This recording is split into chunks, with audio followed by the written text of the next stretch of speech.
모두 앉으시기 바랍니다. 한 주간 편안하셨습니까? 주님의 은총과 평화가 여러분에게 내리시기를 빕니다. 44번째 주일입니다. 어느덧 사순절도 중반에 이르렀습니다. 무언가를 절반쯤 이뤘다는 것은 특별한 감정입니다. 그것은 아직 남은 것에 대한 불안을 가져올 수 있고 미리 성취감을 맛볼 수도 있습니다. 이때를 맞춰 교회는 장미주일을 지킵니다. 장미주일은 사순절 40일의 긴 여정을 걸어가면서 조금은 지쳐가는 우리에게 하루쯤 숨고르기를 하며 남은 사순절을 힘내어 걸어가자고 서로를 격려하는 주일입니다. 그래서 참회절기 중반에 맞이하는 장미주일은 십자가의 길을 주님 가까이에서 걷는 사람들만이 가질 수 있는 소중한 시간입니다. 사순절을 기도와 묵상으로 지내고 있는 자신에게 장미 한 송이를 선물하는 날이 되었으면 좋겠습니다. 성부와 성자와 성령의 이름으로 말씀드립니다.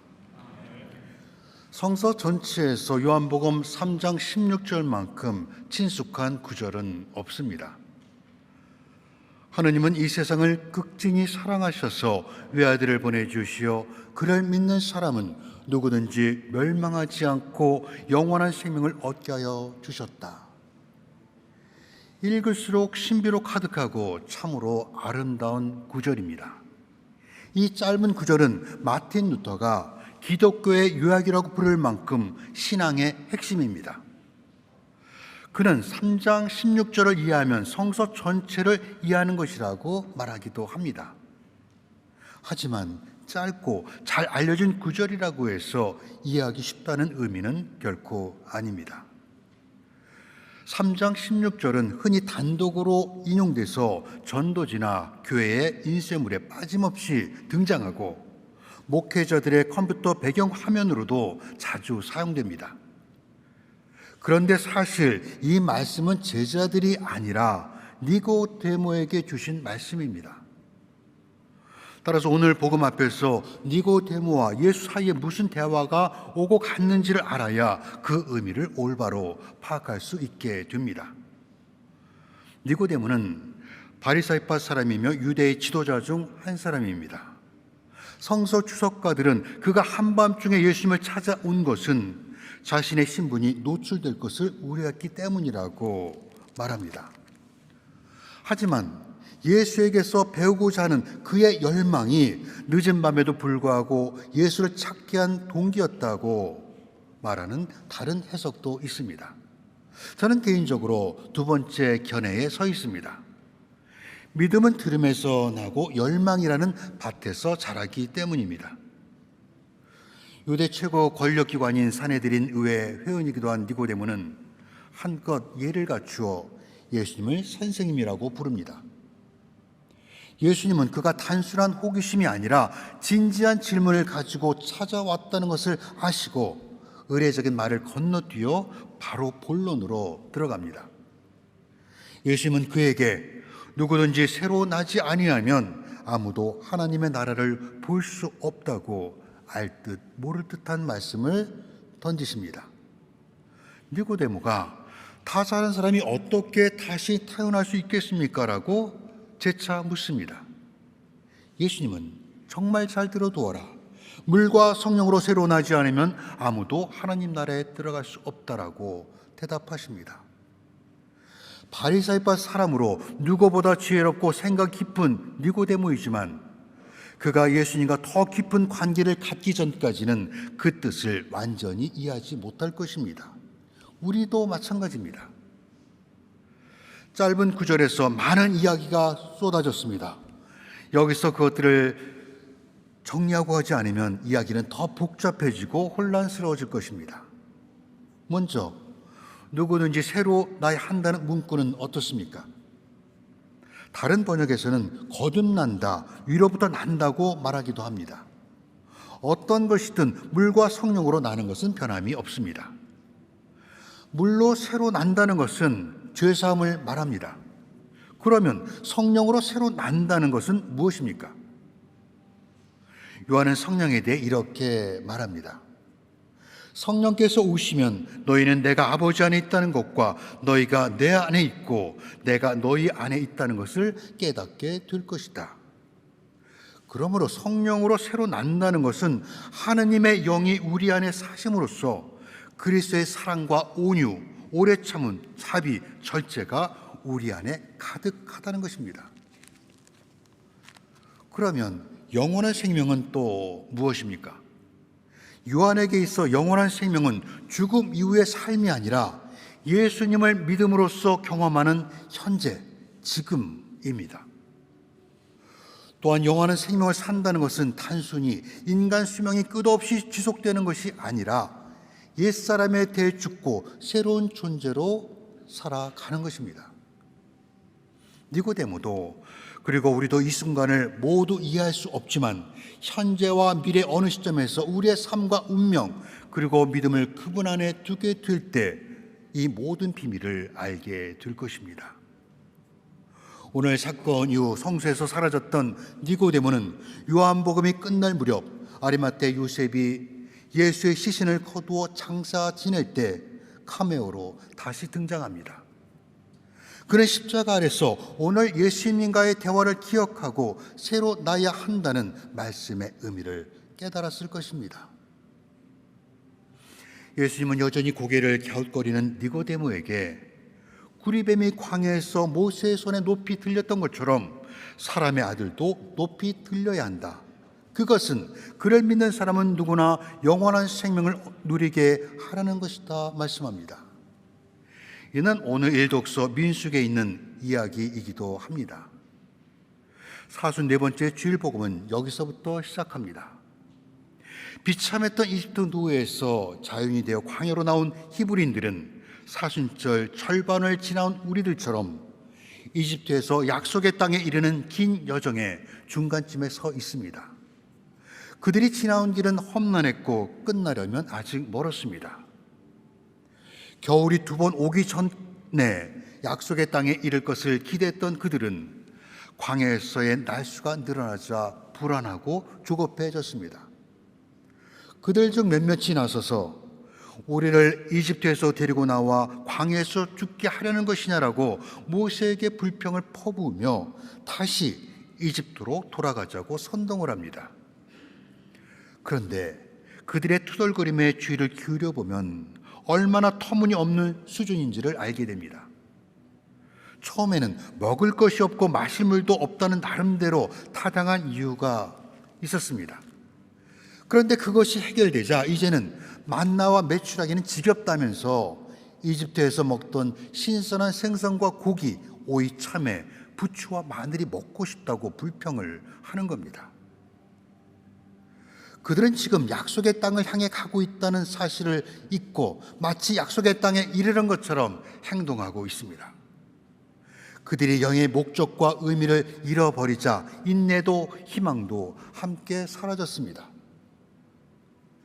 분노가 끓는 전까지 도달한 하나님은 백성들에게 불뱀을 뽐내어 그들의 오만과 불순종을 벌하셨습니다. 하지만 백성들이 울부짖으며 회개하자 여리신 하나님은 이번에도 화를 거두어 들이시고 모세에게 노수로 뱀을 만들어 창대 위에 높이 달아 뱀에 물린 사람마다 쳐다보게 하셨습니다. 그러자 죽은 사람들이 살아나고 상처가 치유됩니다.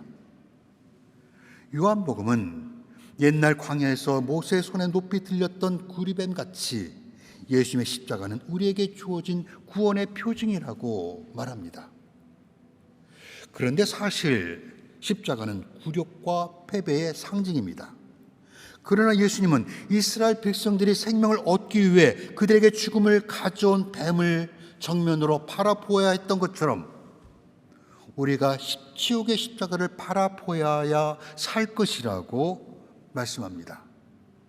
그분을 십자가에 달리게 한 것은 우리의 추악한 죄악이었습니다. 그것을 직시하라는 것입니다. 이어서 예수님은 그 유명한 요한복음 3장 16절을 우리에게 들려줍니다. 하나님은 이 세상을 극진히 사랑하셔서 외아들을 보내주시어 그를 믿는 사람은 누구든지 멸망하지 않고 영원한 생명을 얻게 하여 주셨다. 루터가 복음 속의 복음이라고 말한 3장 16절의 중심 단어는 사랑입니다. 그것도 지극한 사랑입니다. 하나님은 본질에서 사랑입니다. 사랑은 하나님의 왕국이 운영되는 논리이며 하나님의 사랑은 다른 모든 것, 심지어 정의보다 우선합니다. 우리는 자신의 운명을 결정할 수도 생명을 구할 수도 없습니다. 오직 하나님의 사랑만이 그렇게 할 수 있습니다. 하나님은 사랑으로 오셔서 우리의 비극을 승리로 바꾸시고 우리를 죽음에서 생명으로 변화시키십니다. 하나님은 우리와 사랑에 빠졌습니다. 누군가와 사랑에 빠진다는 것은 강렬한 감정이며 그에게 사로잡히는 것이요 자신이 가진 모든 것을 주는 것입니다. 그러나 모든 사람이 이런 방식으로 3장 16절을 읽는 것은 아닙니다. 어떤 사람은 이 구절을 배제와 위협으로 읽습니다. 그를 믿는 사람이 영원한 생명을 얻는다면 반대로 그를 믿지 않는 사람은 멸망할 것이라고 배타적으로 해석하는 겁니다. 이를 근거로 일부 극단적 그리스도인들은 예수 천당, 불신 지옥이라는 공식을 만들었습니다. 그러나 이는 기독교 신앙의 유치한 나르시즘에 지나지 않습니다. 분명 예수 이름밖에 우리를 구원할 다른 이름이 없지만 하나님의 사랑은 종교나 그 어떤 신념 체계보다 우선합니다. 예수님은 사랑의 대상을 우리 교회에 한정하지 않으셨습니다. 오늘 복음은 하나님은 세상을 극진히 사랑하셨다고 말합니다. 하나님이 사랑하신 세상에는 우리도 포함되어 있습니다. 예수님 평생 안에 있는 사람과 밖에 있는 사람들을 나누는 장벽을 허무는 일에 온 몸을 바치셨습니다. 그러고도 다 주지 못한 사랑을 십자가 위에서 모두 쏟으셨습니다. 그분 삶에 자아는 없었습니다. 바로 그분께서 하나님의 아들을 세상에 보내신 것은 세상을 단죄하려는 것이 아니라 아들을 시켜 구원하시려는 것이라고 이어지는 17절에서 말씀합니다. 16절과 17절은 모순되거나 충돌하지 않습니다. 오늘 복음은 심판에 대해 말하고 있지만 그것을 덮을 만큼 더 큰 하나님의 은혜가 그 뒤를 따릅니다. 이것이 3장 16절이 아무리 유명하고 사랑받는 구절이라도 따로 떼어서 읽어서는 안 되며 전체 맥락에서 읽어야 하는 이유입니다. 문맥에서 읽어야 3장 16절은 더 힘이 있습니다. 그런데 오늘 복음에는 성서 전체에서 가장 슬프고 안타까운 구절 가운데 하나가 나옵니다. 빛이 세상에 왔지만 사람들은 빛보다 어둠을 더 사랑했다는 것입니다. 이 구절을 읽을 때마다 계속해서 저희 머리에 떠오르는 이미지는 불을 켰을 때 어둠 속으로 급히 숨어버리는 바퀴벌레들입니다. 우리도 그것들처럼 우리의 악한 욕망과 죄된 자아 그리고 이기적인 심사를 어두운 그림자 속에 숨겨두고 싶어합니다.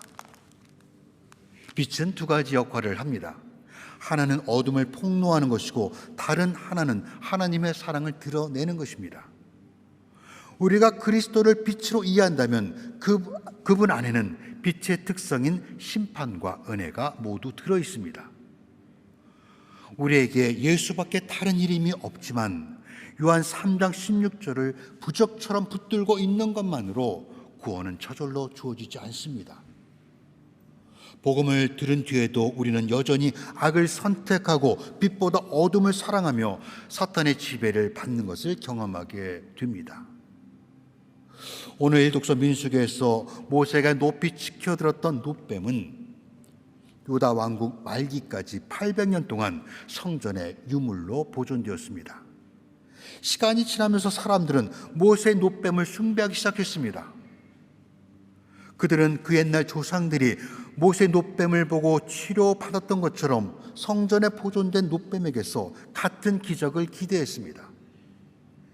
이에 히스기야 왕은 우상이 되어버린 모세가 만든 노뱀을 부수어버리고 그것을 느우스탄이라고 불렀습니다. 히브리어로 아무 값어치 없는 쇳덩어리라는 뜻입니다. 우리에게 필요한 것은 노뱀이나 3장 16절을 암송하는 것이 아닙니다. 그것은 우리가 하나님이라고 부르는 신비롭고 사랑스러우며 은혜로우신 그리스도 예수와의 진정한 만남입니다. 16절에서 우리가 읽은 공동번역 성서는 하나님이 세상을 극진히 사랑하셔서라고 말합니다. 극진히는 하나님이 세상을 얼마나 사랑하시는지 그 사랑의 정도를 강조하는 것입니다. 그런데 다른 번역인 개역성경은 하나님의 세상을 이처럼 사랑하사라고 말합니다. 이처럼은 하나님의 세상을 사랑하시는 방식을 강조하는 것으로 이는 십자가를 가리킵니다. 어느 것이든 사랑이 아니고는 십자가를 설명할 수 없습니다. 그 사랑은 하나님에 대한 우리의 사랑이 아니라 우리에 대한 하나님의 지독한 사랑입니다. 따라서 3장 16절은 배제나 위협이 아니라 하나님의 용서와 사랑에서 제외될 사람은 아무도 없다는 것을 말하려는 것입니다. 이스라엘이 선택된 것은 그들이 하나님의 마음에 드는 유일한 백성이어서가 아닙니다. 이스라엘은 단 한 번도 지혜롭거나 영웅적인 일을 하지 않았습니다. 다만 하나님 사랑의 본보기가 되도록 선택받은 것입니다. 마찬가지로 그리스도 예수는 우리의 공로가 아니라 사랑하신 하나님께서 영원 이전부터 우리에게 약속하신 선물입니다. 그러므로 그리스도를 통해 하나님의 극진한 사랑을 받은 우리에게는 십자가를 삶의 척도로 삼아 그리스도를 알지 못하는 사람들, 삶과 마음이 지치고 고난하는 사람들, 이 땅에 가난하고 고난받는 이들을 돌보라는 숭고한 사랑의 의무가 주어졌습니다. 오늘은 이름조차 아름다운 장미의 주일입니다. 이 독서의 사도 바울로가 권면한 바대로 하나님이 창조하신 작품으로 힘써 살아가려 사순절 중간에서 다시 허리를 동이고 신발끈을 고쳐매는 우리에게 하나님께서 힘주시기를 빕니다. 성부와 성자와 성령의 이름으로 말씀드렸습니다.